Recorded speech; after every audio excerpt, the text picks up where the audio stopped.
Čaute pozerači, dneska máme ďalší deň za dňom a ja sa vám hlásim s pravidelným reportom. No, dneska máme 20.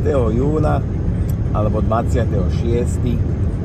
a meniny oslavuje Valéria, čiže Valériam prajeme všetko najlepšie a veľa zdravia,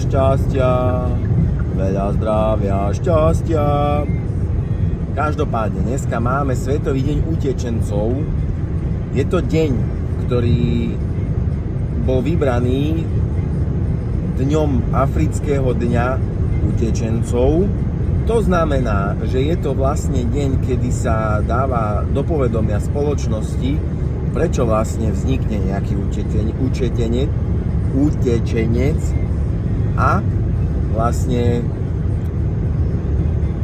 chce spoločnosť poukázať na to, že vlastne aký majú tí ľudia život a v akom životnom prostredí vlastne žijú a prečo sa s nich stanú tí utečenci. Lebo to nie je len tak, že by sa niekto rozhodol a budem utečenec, idem prečo. Čo?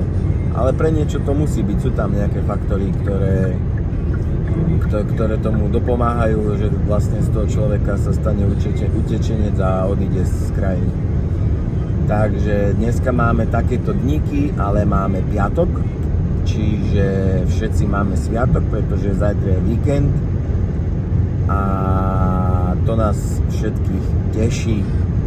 Čiže užite dnešok v zdraví, nezabudnite na pitný režim, lebo budú zase výpečky.